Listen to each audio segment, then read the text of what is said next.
बिस्मिल्लाहिर्रहमानिर्रहीम। अस्सलाम वालेकुम स्टूडेंट। जो चैप्टर हमने स्टार्ट किया था बायोडाइवर्सिटी वाला वो आज ख़त्म हो रहा है। उसकी सिर्फ एक्सरसाइज करनी रहती है, लेकिन उससे पहले हम अपना लास्ट लेक्चर को रिकॉल करेंगे। उसके अंदर हमने दो चीज़ें पढ़ी थी, एक डिफॉरेस्टेशन और दूसरा conservation of biodiversity in Pakistan.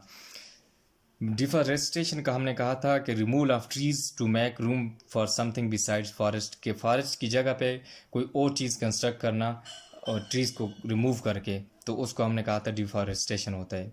फिर उसकी ये कहा था कि डिफॉरेस्टेशन हमारे पास एक मेजर काज है लॉस ऑफ बायोडाइवर्सिटी की, क्योंकि जब हम डिफॉरेस्टेशन करें, ट्रीज़ को कट करेंगे, तो वहाँ से बायोडाइवर्सिटी जो है वो लॉस होती जाएगी। Forest are the vital resource, एक वाइटल रिसोर्स है हमारे पास। फिर हैबिटेट है वाइल्ड लाइफ का, नेचुरल फैक्ट्रीज है प्रोडक्शन ऑफ ऑक्सीजन के लिए, सोर्स ऑफ फ्यूल है, टिम्बर है, रिक्रिएशन पर्पसेस के लिए भी एक सोर्स है हमारे पास। It also control floods and prevention formation of desert to keep the air clean, कि ये क्या करता है कि फ्लड को भी कंट्रोल करता है, डेजर्ट फॉर्मेशन को भी कंट्रोल प्रिवेंशन करता है, उसकी कंट्रोल करता है। फिर उसके अलावा जो हमारी एनवायरनमेंट की एयर है उसको क्लीन रखता है।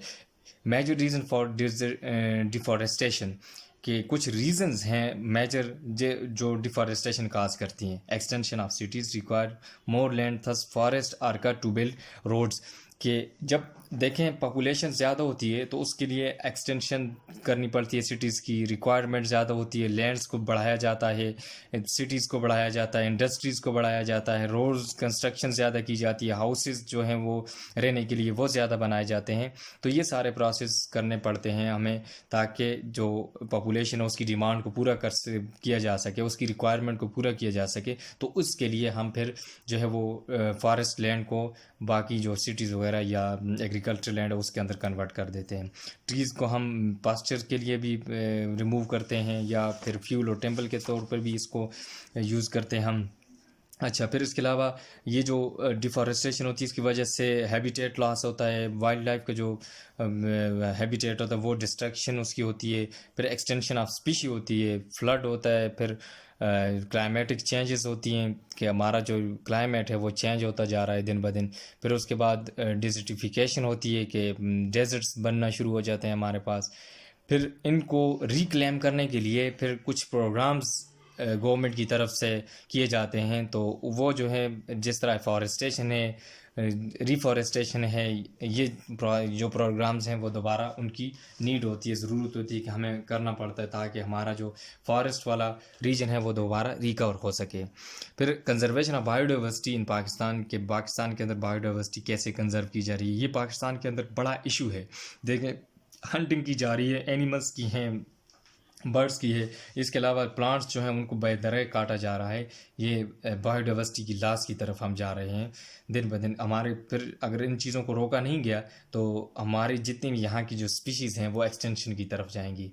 फिर आवर फिशिंग है, ये भी एक बड़ा उसका सोर्स है उसकी डिफॉरेस्टेशन की तरफ, कि हम सॉरी डिफॉरेस्टेशन नहीं, लॉस ऑफ बायोडाइवर्सिटी की तरफ, कि उससे बायोडाइवर्सिटी हमारी लॉस हो रही है, ओवर फिशिंग हो रही है। जो शेर माही और इसके अलावा महाशेर जो थी, दो स्पीशीज थी, वो अभी एक्सटेंशन की तरफ जा रही हैं। फिर हुबारा बस्टर्ड तेलोज है, इसकी भी और हंटिंग की जा रही है। मार्को पोलो शीप, इसकी भी और हंटिंग, तो ये क्या हो जा रहा है, हमारे पास एक्सटेंशन की तरफ रिड्यूस हो रहा है इनका नंबर। तो एक दिन आएगा ये एक्सटेंशन, इनकी एक्सटेंशन हो जाएगी। फिर इसके बाद मस्क डीर का कहा था कि उसकी जो ग्लैंड्स होते हैं वो परफ्यूम के लिए यूज़ करते हैं, मेकिंग परफ्यूम्स पर्पसेस के लिए। फिर इंडस डॉल्फिन फेसिंग थ्रेट, उसके अंदर ये जो वाटर, पोल्यूटेड वाटर जब इंडस रिवर के अंदर फेंका जाता है तो उससे क्या होता है कि डॉल्फिन जो है बहुत सारे थ्रेट उनको उसको फेस करने पड़ते हैं, और इस तरह उसके अंदर ब्लाइंडनेस वाली डिजीज़ जो है वो काज होती है। फिर step taken in Pakistan to conserve biodiversity, Indus dolphin project था, protected area management project in Kashmir. फिर मेरीन टर्टल कंजर्वेशन प्रोजेक्ट था, ban and hunting for of markhor and urial and Balochistan, Himalayan jungle project था। फिर इसके अलावा conservation of biodiversity of Sulaiman range Balochistan, ये था। फिर ये नॉर्थन एरिया की कंजर्वेशन थी, माइग्रेटरी बर्ड्स इन चित्राल, इनकी कंजर्वेशन। फिर Himalayan wild life project to check the hunting of brown bears, ये था। फिर कंजर्वेशन ऑफ चिल्टन मारखोर, ये एक था। फिर ban bear baiting in Pakistan, कि जो बियर की बैटिंग होती है, जो डॉग और बियर की, उस दिन आपको डिटेल के साथ बताया था। ये सारा हमारे पास बायोडाइवर्सिटी कंजर्वेशन पाकिस्तान जो स्टेप्स होते हैं उसके अंदर पाकिस्तान के अंदर किए जाते हैं। अभी एक्सरसाइज की तरफ आ जाते हैं। पहला एमसीक्यू है हमारे पास, which character of the virus make their resemblance with the other organism, कि विद द लिविंग ऑर्गेनिज्म। कहते हैं कि वो कौन सा कैरेक्टर है जो वायरस को लिविंग ऑर्गेनिज्म के साथ रिजेंबल करता है। एक एक ऑप्शन को देखेंगे। दे कैन बी क्रिस्टलाइज, ये क्रिस्टलाइज होता है नहीं। जो लिविंग, ये जो करेक्टर है ये नॉन लिविंग का है। फिर they can not live outside host body, जबकि जो लिविंग थिंग होती है वो होस्ट के आउटसाइड भी रह सकती है, जबकि वायरस नहीं रह सकता। ये जो है नॉन लिविंग वाला करेक्टर है। दे कंटेन डीएनए और आरएनए, ये जो है लिविंग का जो है रिजेंबलेंस है लिविंग के साथ, क्योंकि लिविंग के अंदर डीएनए और आरएनए हेरिडिटी मटेरियल होता है। अगर नीचे दूसरी की तरफ दूसरे एमसीक्यूज की तरफ आ जाएं, euglena belong to the kingdom protista because it is unicellular, it is eukaryote, it has both plant and animal character, it lives in water. अब देखें, इट इज़ यूनिसेलुलर। यूनिसेलुलर होने की वजह से इसको हम कहते हैं कि ये उसके अंदर किंगडम प्रोटेस्टा के अंदर, लेकिन यूनिसेलुलर हमारे पास प्रोकैरियोट्स भी हैं, हमारे पास जो हैं वो जो किंगडम मोनेरा वाले वो भी हैं। लेकिन इसके बाद इट इज़ यूकैरियोटिक, प्लांट्स भी हमारे पास यूकैरियोटिक हैं और एनिमल भी हमारे पास यूकैरियोटिक हैं। तो इस वजह से ये इसको वहाँ पे नहीं रखा गया।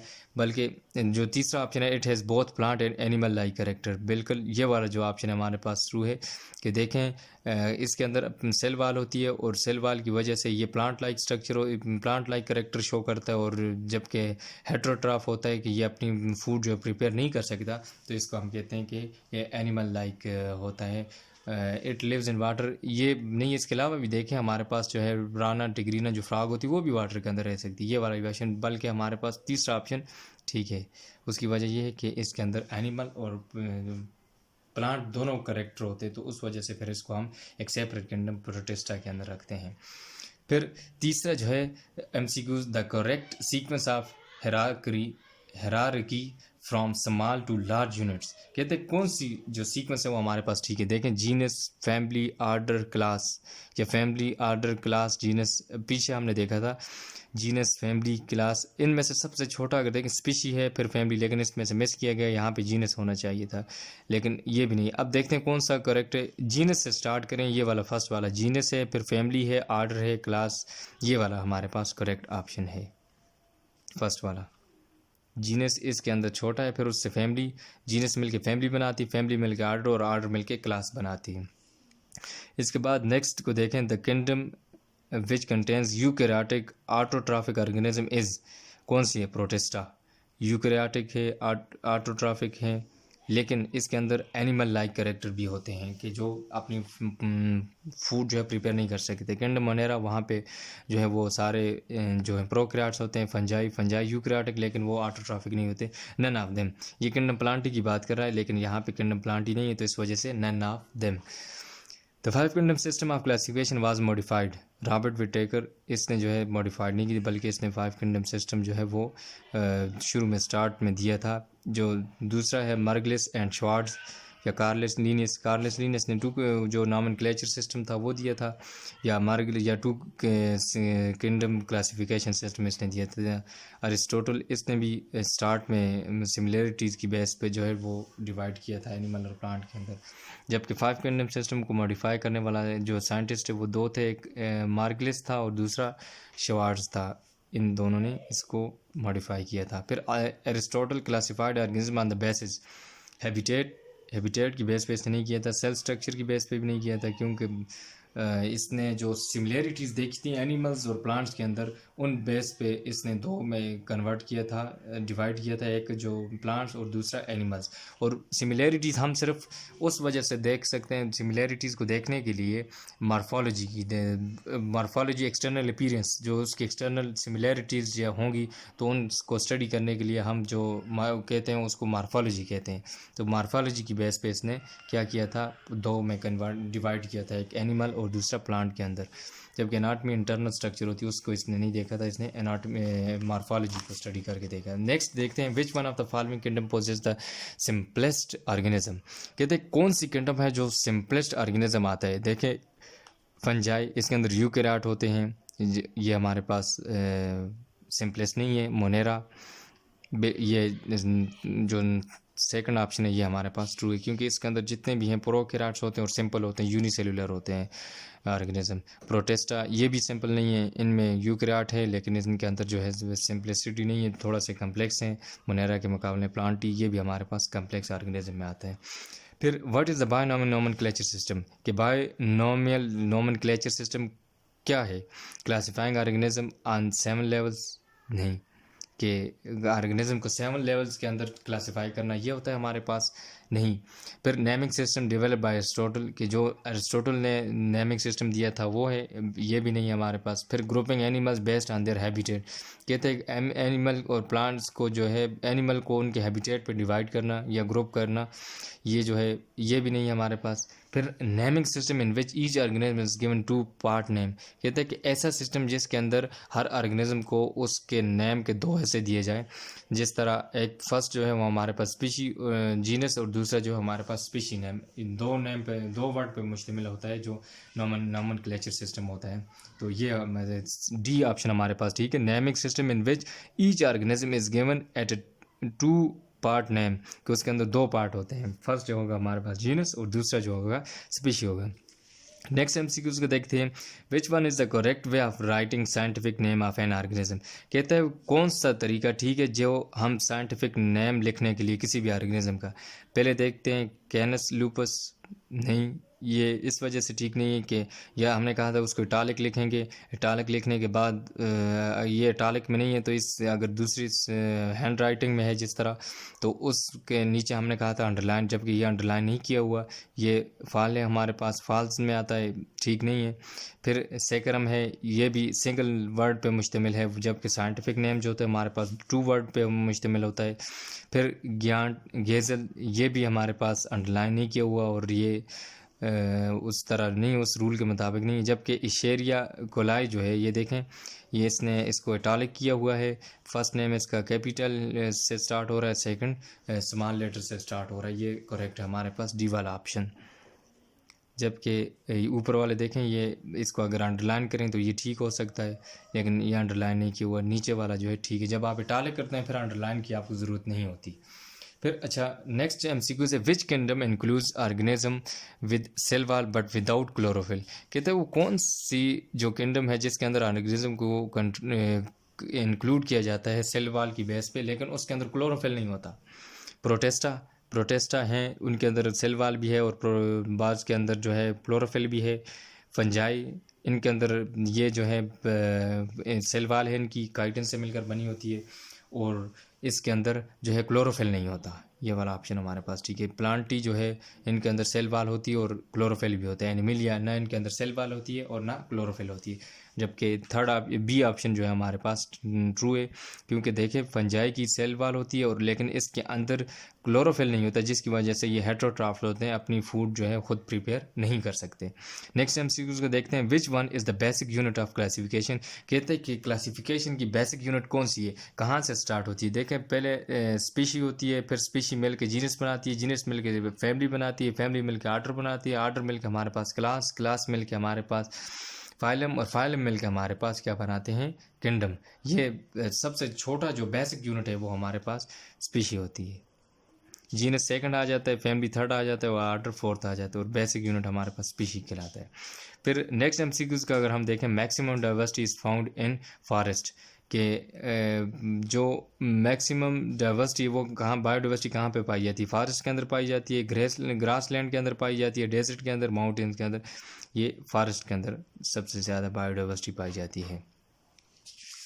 ये एमसीक्यूज़ वाला पोर्शन हमारा कंप्लीट हो गया। अब शॉर्ट क्वेश्चन आंसर जो है उनको देखते हैं, फिर और साथ लॉन्ग क्वेश्चन आंसर जो है उनको देखते हैं।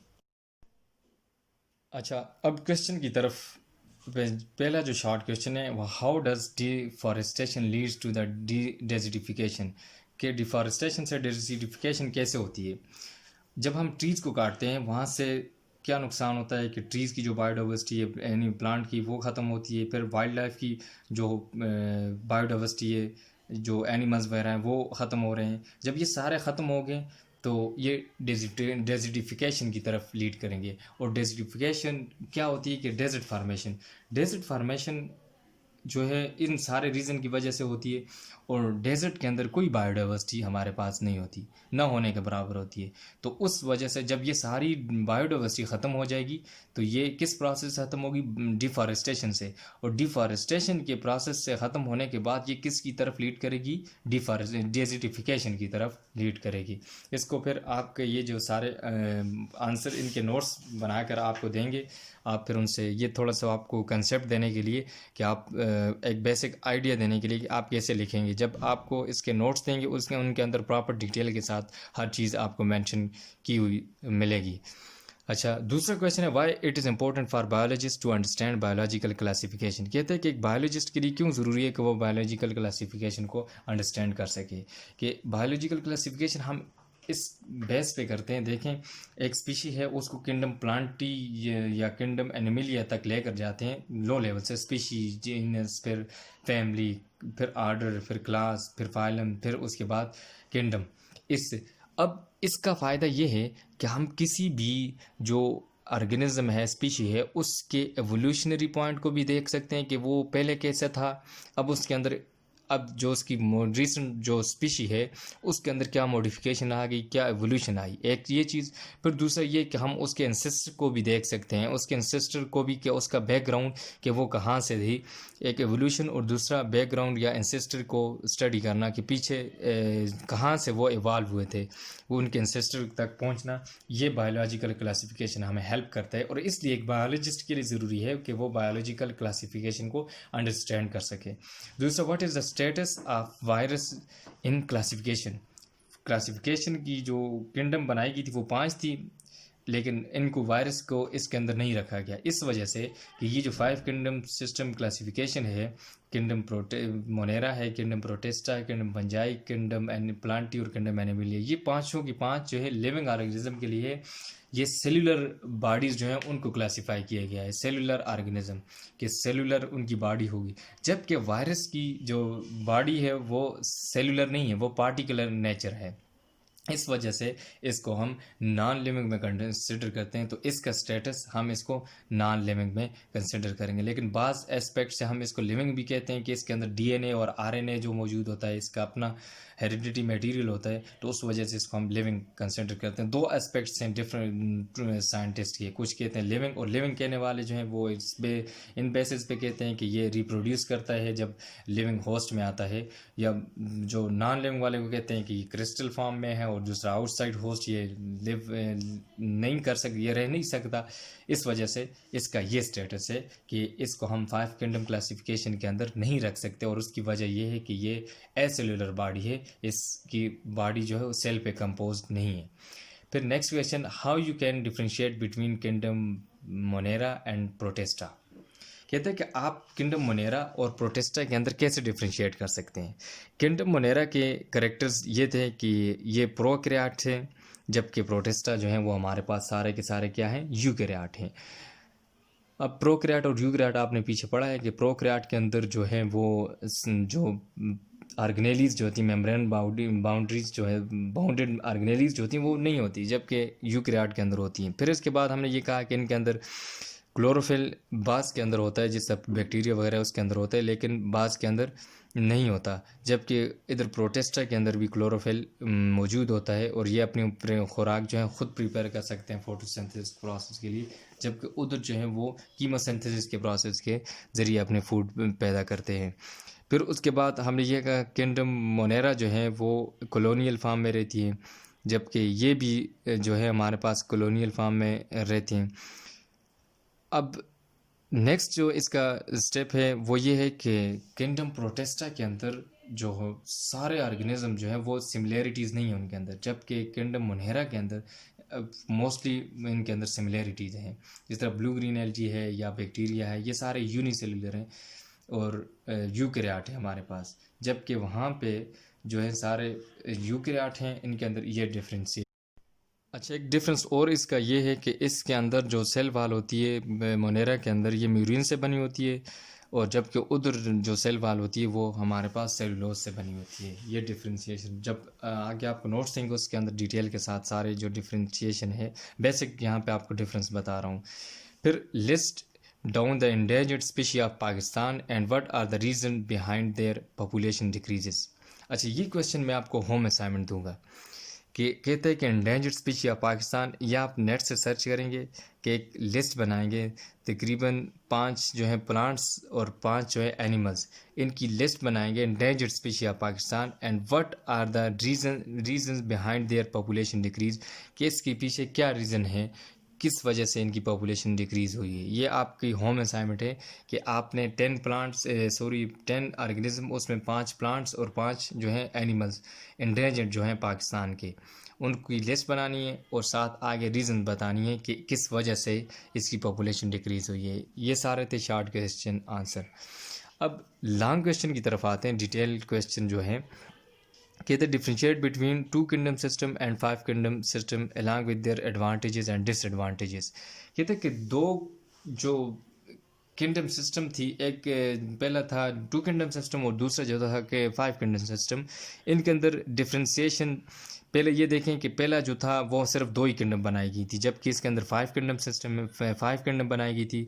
उसके अंदर जो है हमने सिर्फ 2 सेल वाल की मौजूदगी, क्या हमने कहा कि जो अपनी खुराक खुद बना सकते हैं उनको किंगडम प्लांटी में रखा, और जो अपनी खुराक नहीं बना सकते और उनको हमने किंगडम एनिमलिया के अंदर रखा स्टार्ट में, जब कार्लिस लिनियस ने ये जो 2 किंगडम सिस्टम क्लासिफिकेशन दिया था।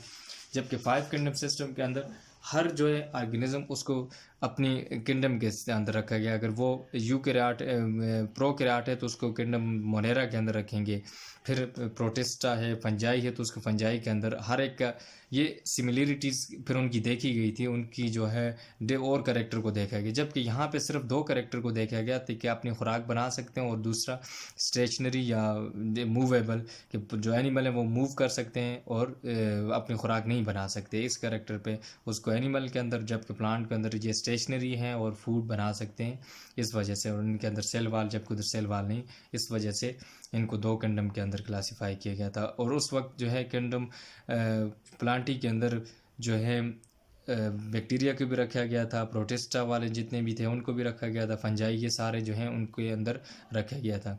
जबकि 5 किंगडम सिस्टम क्लासिफिकेशन के अंदर हर एक के लिए डिफरेंट जो किंगडम बनाई, जिस तरह फंजाई है उसके लिए अलग सिस्टम बनाया, किंगडम बनाई, फिर प्लांट है उसके लिए अलग बनाया। देखें फिर इसके अंदर भी कुछ देखें सिमिलैरिटीज़ और डिफ्रेंशिएशन इस वजह से कि फंजाई भी उसकी जो सेल वाल है, लेकिन प्लांट की भी है, प्लांट की जो सेल वाल है वो सेलुलोज से बनी है, जबकि इधर क्या उसके अंदर फंजाई के अंदर सेल वाल जो है वो काइटिन से बनी होती है। ये भी एक डिफ्रेंशिएशन, फिर इस तरह मज़ीद डिफ्रेंशिएशन की बेस पे इसको 5 किंगडम सिस्टम में कन्वर्ट किया गया था।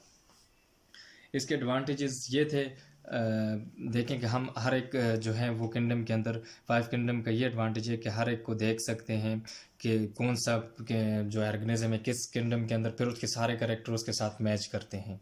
जबकि 2 किंगडम सिस्टम के अंदर ये चीज़ नहीं थी, उसके अंदर सिर्फ हमने 2 कैरेक्टर को देख के उसको डिवाइड किया था, और बाकी जो उसके डिसएडवांटेजेस थे कि वो उसको हम ठीक तरह से प्रॉपर जो उसकी क्लासिफिकेशन नहीं कर सकते थे, ये डिसएडवांटेजेस का था। फिर इसके बाद क्या था, take an one organism and assign it to different rank according to hierarchy of taxonomy.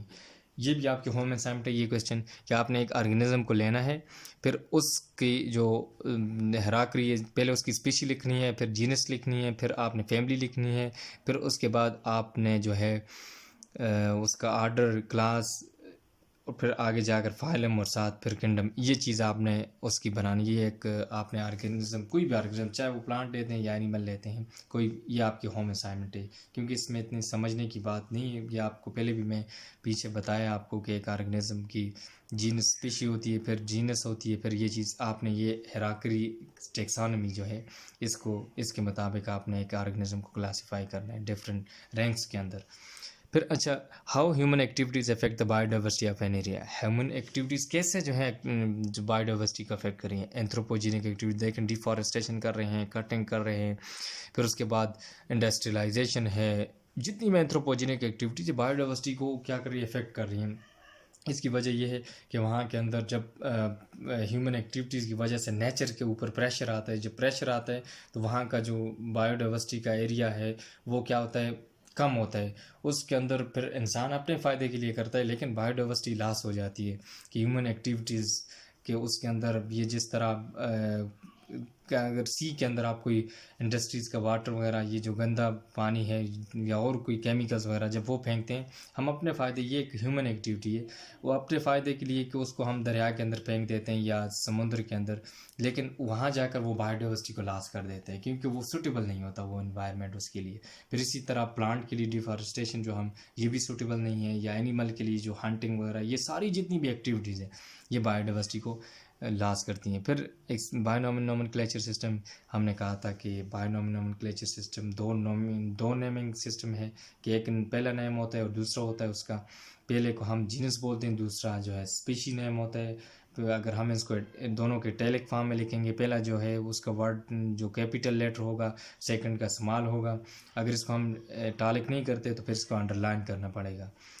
अच्छा, फिर इसके अलावा इसका एडवांटेज ये है कि हम जो कि यहाँ पे किसी भी लोकल एरिया का अगर देखें तो नाम और होता है, दूसरे लोकल एरिया की और एरिया है उसका लोकल नेम और होता है, जबकि ये जो नाम बायोनोमेनक्लेचर नेम है, दो जो नेमिंग सिस्टम है, ये दुनिया में कहाँ जहाँ भी आप जाएंगे तो आपको इजीली अंडरस्टैंड होगा कि अगला बंदा आपकी बात समझ जाएगा कि ये किस चीज़ के बारे में बात कर सकता है। अच्छा, next question, what are the reason for extension of biodiversity world wide and what measures are required to conserve biodiversity of Pakistan. कहते हैं कि कौन सी रीज़न है जो एक्सटेंशन की तरफ बायोडाइवर्सिटी को लेकर जा रही है और पाकिस्तान के अंदर किस चीज़ की रिक्वायरमेंट है, कौन से स्टेप्स की जो है ज़रूरत है ताकि बायोडाइवर्सिटी कंजर्व हो सके। रीज़न एक्सटेंशन की ये है कि इन्वेजिव स्पीशी बाहर से लाई जाए। इन्वेजिव जो होती है जो मकामी नहीं होती, जिस तरह बाहर से कोई ट्री आप लाकर अपने एरिया के अंदर लगाएं तो वो दूसरे के जो वो यूकलिप्टस की एग्जांपल मैंने आपको दी थी, वो इन्वेजिव स्पीशी है पाकिस्तान के लिए, ऑस्ट्रेलिया से जो माइग्रेट की गई थी। वो उसका ये है कि वो पानी ज़्यादा एब्जॉर्ब करता है तो दूसरे जो प्लांट्स के लिए वो यूज़फुल नहीं है, वो उनको नुकसान देता है। तो फिर इस वजह से बाकी जो है वो जब एक टाइम आएगा वो उनकी वहाँ से उनका नंबर जो है वो कम हो जाएगा और करते करते बाकी बायोडाइवर्सिटी कम हो जाएगी। इसी तरह जो है हंटिंग है या फिशिंग है, ये सारी जितनी भी रीज़न है, डिफॉरेस्टेशन है या हम ये कंस्ट्रक्शन वगैरह करते हैं, सारी ये जो है रीज़न है बायोडाइवर्सिटी के लॉस होने की, एक्सटेंशन की तरफ जाने की, क्योंकि हम उसको कंजर्व नहीं करते ना, उसको डे बाय डे हम उसको नुकसान पहुंचा रहे हैं, उसका हैबिटेट लॉस कर रहे हैं। जब हैबिटेट लॉस हो जाएगा तो वो एक्सटेंशन की तरफ जाएगी। तो ये सारी हमारे पास रीज़न है और पाकिस्तान के अंदर ये सारी जो मेजर्स हैं वो रिक्वायर्ड ये हैं कि देखें बिलियन ट्री सुनामी फॉरेस्टेशन जो था, ये इस तरह का प्लान जो है वो दिया जाए ताकि लोग जो है प्लांटेशन करें, उसकी वजह से जो हैबिटेट कंस्ट्रक्ट होगा, बायोडाइवर्सिटी वो कुछ एनिमल्स के लिए वहाँ पे वो रहेंगे तो इस तरह बायोडाइवर्सिटी कंजर्वेशन की तरफ जाएगी। फिर अच्छा, पार्क्स जो हैं ये कंस्ट्रक्ट करने चाहिए। फिर जो आगे जब आप हायर क्लासेस में जाएंगे वहाँ पे नेशनल पार्क या जो बाकी जो जिस तरह ये हैं लैब्स के अंदर या किसी और जगह पे आप उसको कंजर्व करेंगे तो ये बायोडाइवर्सिटी कंजर्वेशन के अंदर आता है। पाकिस्तान के अंदर हमें ये कटिंग जो है ट्रीज की कटिंग, इस पे बैन करना चाहिए या ऐसे प्रोजेक्ट स्टार्ट करने चाहिए ताकि जितनी भी बायोडाइवर्सिटी वो एनिमल है या प्लांट है उसको वो कंजर्व हो सके, उनको नुकसान, उनके हैबिटेट को बचाया जाए। या इसके अलावा फिर उनकी जो नंबर है स्पीशी नंबर, मतलब कि वो लॉस ना हो, एक ठीक है हंटिंग भी हो लेकिन इस हद तक हो ताकि वो दोबारा रिप्रोड्यूस कर सकें और उनका नंबर जो है वो एक फ़िक्स अमाउंट में रह सके ताकि कम ना हो। सारी चीज़ें बैलेंस जब होंगी तो बायोडाइवर्सिटी जो है कंजर्व होगी। ये था आज का हमारा सारा लेक्चर। तो आपकी होम असाइनमेंट 2 क्वेश्चन है आपके। एक जो मैंने आपको बताया कि आपने क्वेश्चन नंबर कौन सा है, क्वेश्चन नंबर 5 शॉर्ट क्वेश्चन के अंदर और क्वेश्चन नंबर 2 जो है लॉन्ग क्वेश्चन, ये 2 आपके होम असाइनमेंट है, इसको आपने करना है नेट से सर्च करके। बहुत शुक्रिया, अल्लाह हाफिज़।